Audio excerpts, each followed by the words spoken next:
A'udzubillahi minasyaitonirrajim. Bismillahirrahmanirrahim. Wa min ayatihi an khalaqalakum min anfusikum azwajan litaskunu ilaiha wa ja'ala bainakum mawaddatan wa rahmah.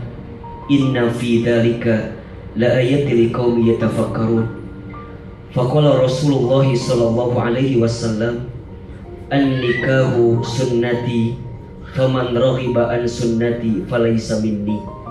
Shadaqallahul azim wa shadaqa rasuluhul karim, amma ba'd. Yang sama kita muliakan para alimil ulama, para kiai, para ustadz, para tokoh yang hadir pada kesempatan pagi hari ini. Yang sama kita hormati Ayahanda Nelwan, Bunda Ati, seluruh keluarga besar dari mempelai perempuan. Dan yang berbahagia pagi ini Adinda Putra, Adinda Zahra, yang mudah-mudahan kita doakan rumah tangga beliau sakinah mawaddah warahmah. Mudah-mudahan Allah berkahi rumah tangganya, Allah muliakan rumah tangganya, Allah angkat derajat rumah tangganya. Bukan hanya bersama di dunia, tapi insya Allah rumah tangga beliau berdua dikumpulkan di surganya Allah subhanahu wa ta'ala. Amin amin ya rabbal alamin. Adinda Putra dan Zahra yang berbahagia, ada 4 sikap yang harus Adinda hadirkan di rumah tangga agar rumah tangga Adinda senantiasa ada dalam keberkahan dan kebahagiaan. Ini sekaligus nasihat bukan hanya untuk Putra dan Zahra, tapi boleh jadi nasihat untuk kita semua yang sedang menjalani mahligai rumah tangga. Ustadz Hilman, apa di antara 4 sikap itu? Yang pertama yang harus Putra dan Zahra hadirkan di rumah tangga adalah sikap ikhlas ketika menjalani rumah tangga. Apa itu ikhlas? Ikhlas itu secara bahasa artinya at-tuhur, suci, bersih, bening. Secara istilah, ikhlas itu berarti menyandarkan setiap urusan kita hanya kepada Allah subhanahu wa ta'ala. Apa pesan yang ingin saya sampaikan kepada Putra dan Zahra? Hendaklah rumah tangga kalian nanti diisi niat seutuhnya hanya untuk Allah, karena Allah. Jangan mencintai pasangan kita karena hartanya, karena harta ada habisnya. Jangan mencintai pasangan kita karena parasnya, karena paras ada expirednya, ada kendurnya. Kalau bahasa Sunda mah ada peotnya, ada mengkerutnya, ada berubahnya. Betul apa betul? Jangan mencintai pasangan karena keturunannya, karena seorang anak dengan orang tua pasti berbeda adanya. Jangan mencintai karena fisiknya, karena fisik pasti ada lemahnya, mungkin ada sakitnya. Tapi cintai pasangan kita karena Allah, karena Allah. Maka kunci utama di rumah tangga itu, Adinda Putra dan Zahra, rumah tangga itu ibadah. Maka pesan Ahilman kepada Putra dan Zahra, titilah hari rumah tangga kalian dengan semakin mendekatkan diri kepada Allah subhanahu wa ta'ala. Kalau sedang punya masalah, angkat kedua telapak tangan, berdoa sama Allah. Kalau ada masalah, bangun di sepertiga malam, dirikan sholat tahajud, bermohon kepada Allah. Tidak ada masalah yang bisa diselesaikan kecuali dalam sujud kita kepada Allah subhanahu wa ta'ala. Maka nanti malam bangun, dirikan sholat tahajud berjamaah. memohon kepada Allah agar rumah tangga kalian dihimpun dengan keberkahan dan kebaikan.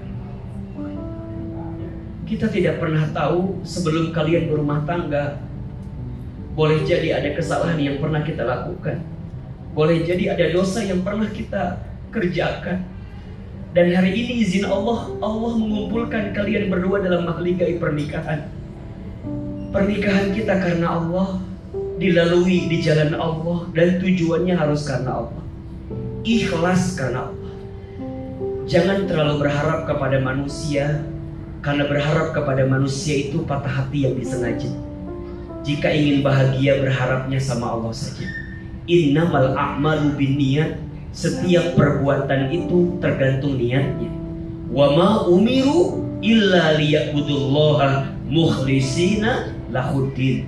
Dan tidak ada satu perkara kecuali Allah akan terima amal perkara itu saat engkau ikhlas menjalaninya di hadapan Allah Subhanahu wa taala. Maka sikap pertama, ikhlas menjalani rumah tangga.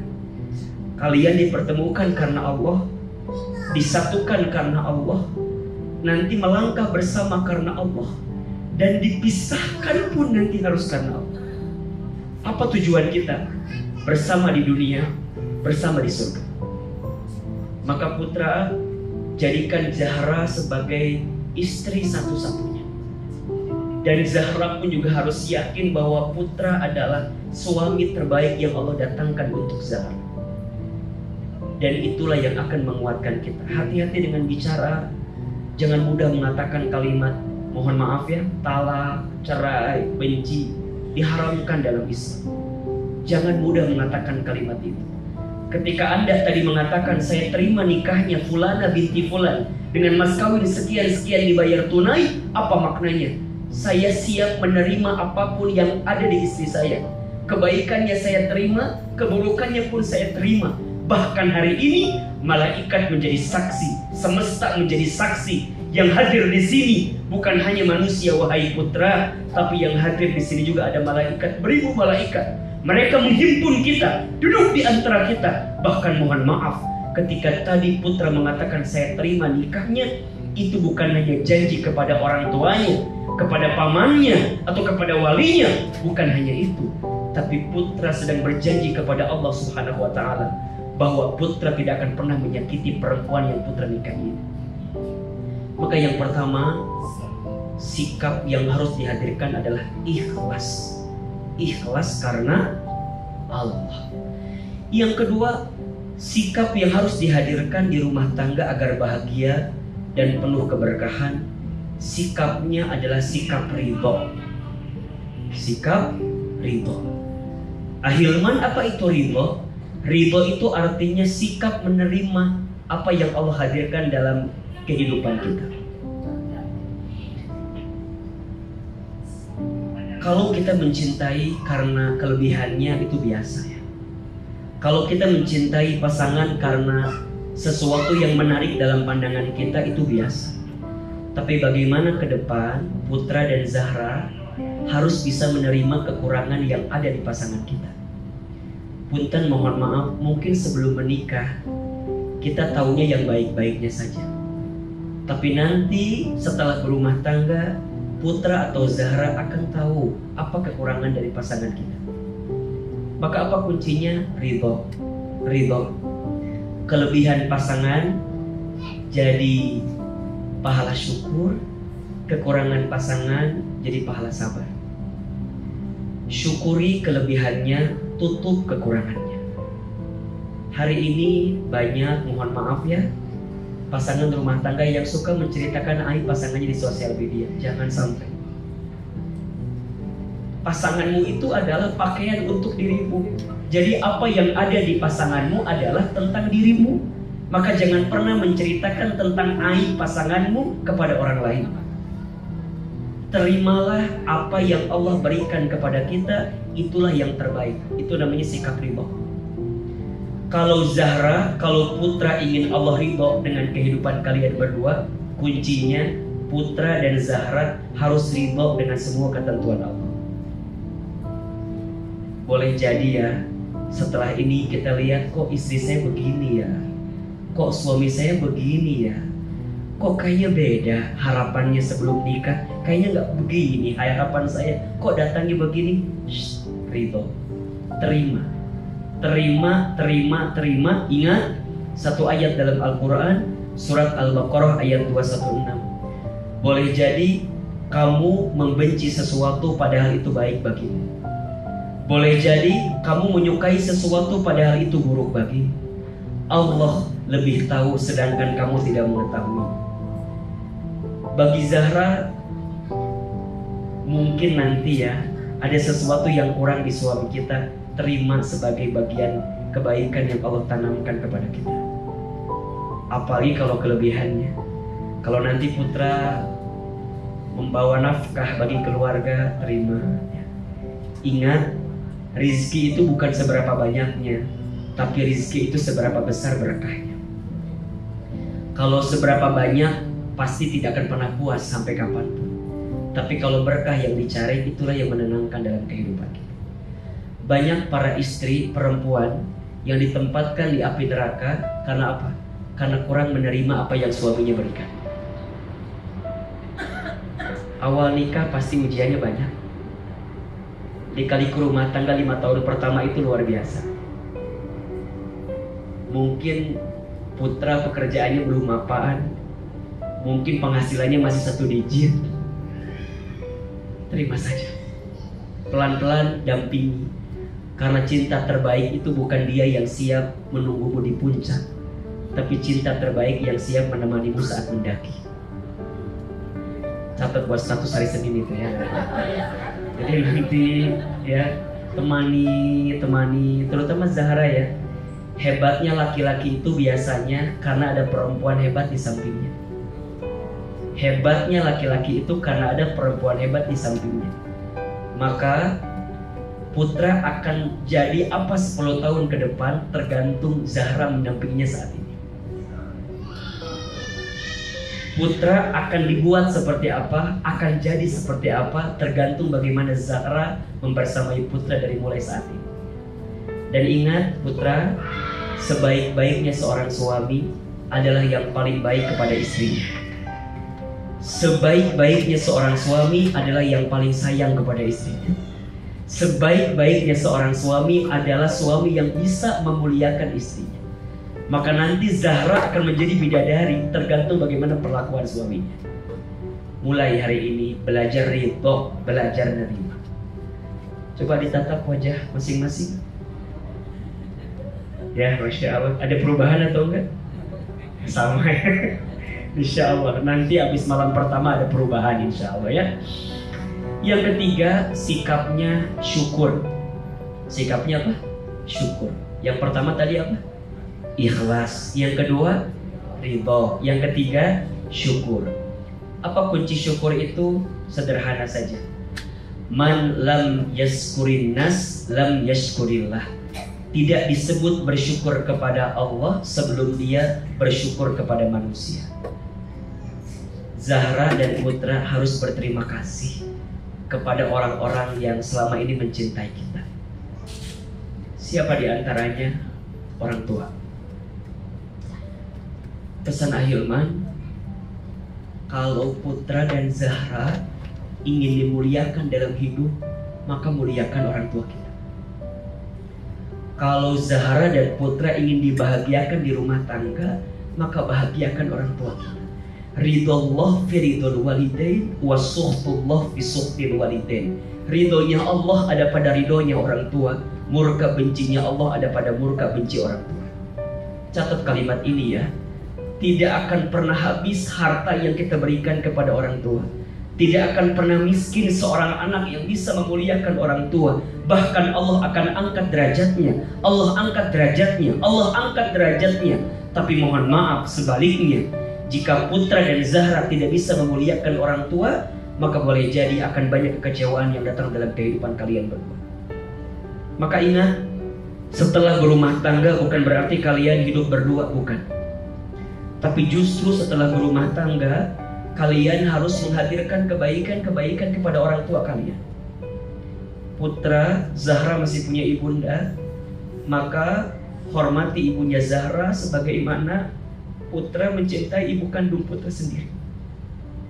Zahra, putra masih punya ibu, masih punya ayah. Maka hari ini dan ke depan, orang tuanya putra adalah orang tuanya Zahra. Muliakan mereka, hormati mereka. Kalau punya rezeki, sisihkan untuk orang tua kita. Demi Allah, keberkahan rezeki ada pada saat kita memberi kepada orang tua kita. Kalau nanti sudah tidak ada, kita akan mendapatkan penyesalan yang begitu luar biasa. Selagi ada, sayangi mereka. Kalau belum bisa membahagiakan, jangan pernah menyakitinya. Kalau belum bisa membahagiakan, jangan pernah menyakitinya.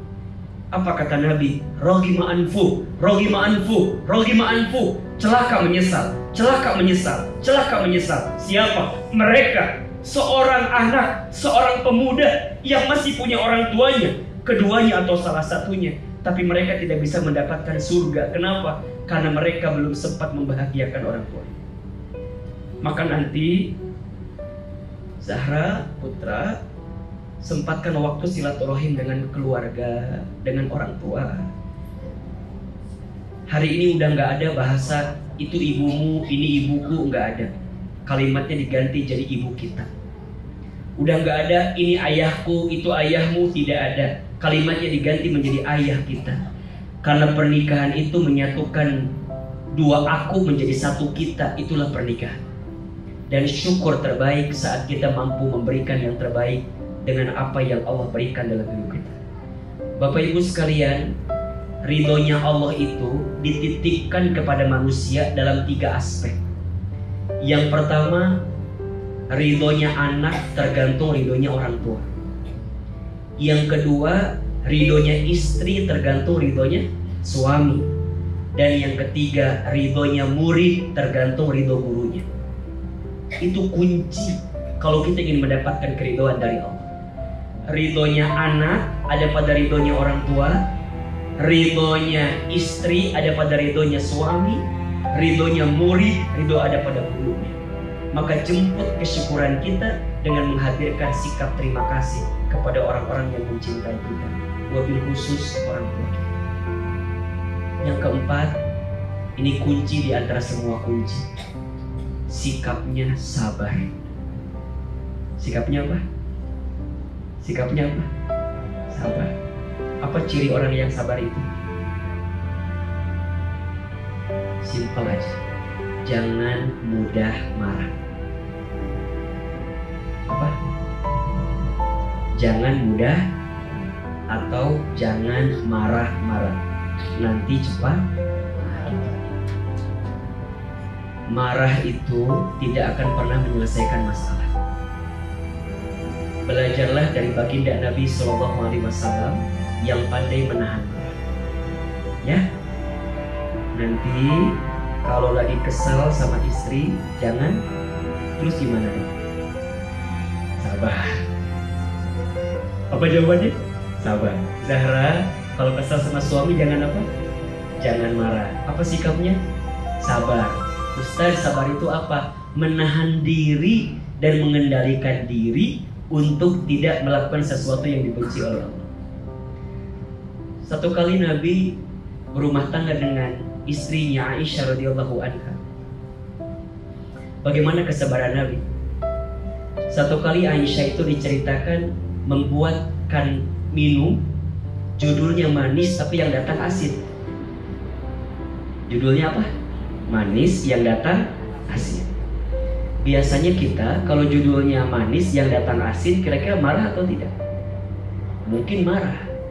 Tapi lihat sikap baginda Nabi ketika itu. Ketika datang minuman yang rasanya asin, oleh baginda Nabi dihabiskan itu semua minumannya. Lantas Aisyah kemudian agak sedikit aneh. Kenapa? Karena Nabi itu kalau minum selalu berbagi dengan istrinya. Tapi tumben hari itu dihabiskan semuanya. Sampai Aisyah nanya, "Ya Rasulullah, kan biasanya kau nyisain untuk aku minumannya, kenapa dihabiskan semua?" Apa jawaban Nabi ketika itu? "Wahai Aisyah, sungguh nikmat teh yang kau buatkan hari ini." Padahal rasanya apa? Asin. Tapi kata Nabi, sungguh nikmat teh yang kau buatkan pagi ini, hari ini, tapi rasanya asin. Dan aku habiskan semuanya. Kenapa? karena aku tidak mau bibirmu yang cantik itu mencicipi teh yang asin itu. Nabi minum semua. Kalau kita kan disemburin sama istri kita, ditambah dengan marah-marah yang lain, Masya Allah. Satu kali Nabi pulang kemalaman. Ketika sampai rumah, Nabi mau nutup pintu kamar, khawatir istrinya lagi tidur, takut ngeganggu. Apa yang Nabi lakukan? Nabi gak nutup pintu kamar, Nabi milih tidur di depan pintu kamar itu. Dan tanpa disadari, Aisyah pun di kamar nunggu Nabi pulang. Aisyah pun ternyata nunggu di balik pintu kamar. Dan ternyata malam itu Nabi tidur di depan pintu kamar, Aisyah tidur di balik pintu kamar. Dan malam itu mereka tidur dihalangi dengan pintu kamar. Kalau suami kita kumaha? Ngegedor apa enggak kira-kira? Tidak akan pernah selesai masalah dengan marah-marah. Maka apa kata Nabi nasihatnya? La taghdab walakal jannah. Jangan marah, bagimu surga. Berarti kalau yang suka marah di mana tempatnya? Yang suka marah di mana tempatnya? Nah, itu jawabannya. Duhai para suami, jangan suka marah-marah sama istrinya ya. Dan duhai para istri, jangan membuat marah suaminya. Sabar, sabar, sabar. Ustaz, apakah sabar ada batasnya? Tidak ada. Sabar itu tidak ada batasnya, karena pahala sabar juga tidak ada batasnya. Ustaz, tapi kan susah sabar terus. Iya, karena pahalanya surga. Kalau ringan pahalanya kipas angin. Kalau ringan pahalanya apa? Kulkas satu pintu. Kalau ringan piring cantik dan payung cantik. Bukanlah kesabaran jika masih mempunyai batas. Bukanlah keikhlasan jika masih merasakan sakit. Tidak ada kunci rumah tangga bahagia kecuali sabar menerima apapun yang Allah berikan kepada kita. Salamun alaikum bima sobartu. Nanti di surga orang yang sabar akan disapa oleh malaikat. Salamun alaikum bima sobartum. Selamat untuk kamu sekalian yang sabar selama hidup di dunia. 4 sikap kunci rumah tangga berkah bahagia. 1 ikhlas, 2 ridho, 3 syukur, 4 sabar. Mudah-mudahan ini kunci yang bisa melahirkan kebahagiaan. Ahilman izin Allah sudah menikah hampir 9 tahun. Istri saya 3 ya, anaknya jangan kaget dulu ya. Jadi insya Allah ada sedikit pengalaman lah yang bisa dibagikan. Banyak belajar. Ingat ya, rumah tangga itu apa waktu nasihat sebelum menikah tuh waktu itu? Rumah tangga itu sekolah yang paling lama. Kalau sekolah yang paling lama berarti belajarnya juga lama. Kalau belajarnya lama berarti ujiannya juga banyak. Boleh jadi setiap hari ada ujian, ada ujian, ada ujian. Bismillah.